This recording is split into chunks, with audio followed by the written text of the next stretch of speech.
ഹേ friends, എല്ലാവർക്കും എൻ്റെ പുതിയൊരു വീഡിയോയിലേക്ക് സ്വാഗതം. നമ്മളിന്ന് പേഴ്സൻറ്റേജ് കോമ്പോസിഷനും പിന്നെ അറ്റോമിക് മാസും വെച്ചിട്ട് എംപിരിക്കൽ ഫോർമുല ഡിറ്റർമൈൻ ചെയ്യാൻ പോവാണ്. അപ്പോൾ നമുക്ക് ആദ്യം തന്നെ ക്വസ്റ്റ്യൻ വായിക്കാം. Find the empirical formula of A compound with following percentage composition. Zn is equal to 47.8, Cl is equal to 52.2. Atomic mass തന്നിട്ടുണ്ട്. Zn is equal to 65, chlorine is equal to 35.5. ഇനി നമുക്ക് ഇത് ഈ ടേബിളിലേക്ക് എഴുതാം. ഫസ്റ്റ് എലമെൻ്റ് എഴുതാം Zn, അടുത്തത് chlorine. Zൻ്റെ percentage composition നമുക്ക് തന്നിട്ടുണ്ട് 47.8, ക്ലോറിൻ്റെ തന്നിട്ടുണ്ട് 52.2. അറ്റോമിക് മാസ് നമുക്ക് ഇതിലേക്ക് എഴുതാം. Zn നമുക്ക് 65 ആണ് തന്നിരിക്കുന്നത്, 65.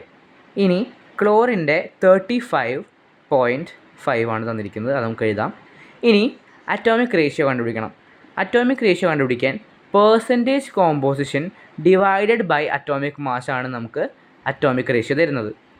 അപ്പോൾ നമുക്ക് 47.8 ഡിവൈഡഡ് ബൈ 65 ചെയ്യുമ്പോൾ നമുക്ക് അറ്റോമിക് റേഷ്യോ കിട്ടും, അതായത് 0.73.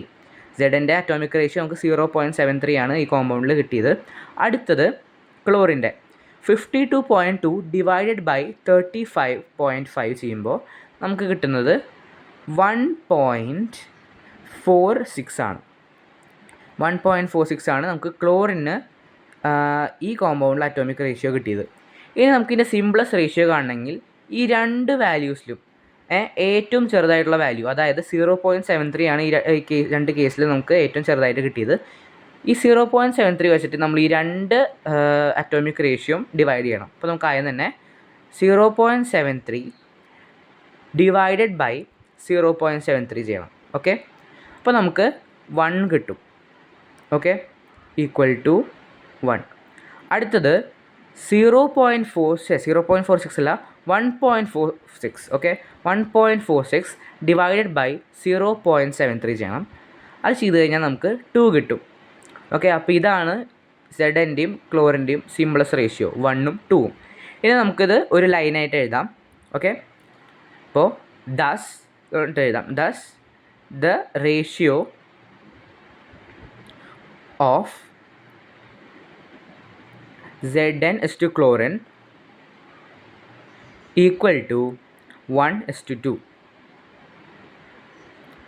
ഇനി നമുക്ക് ഇതിൻ്റെ എംപിരിക്കൽ ഫോർമുല എഴുതാം. എംപിരിക്കൽ ഫോർമുല നമുക്ക് ഷോർട്ടായിട്ട് ഈ എഫ് എന്ന് എഴുതാം കേട്ടോ. നമുക്ക് ഈ സെയിം റേഷ്യോയിൽ തന്നെ ZnCl2 എന്ന് എഴുതാം, കാരണം Zൻ്റെ റേഷ്യോ 1ഉം Clൻ്റെ റേഷ്യോ 2 ആണ്.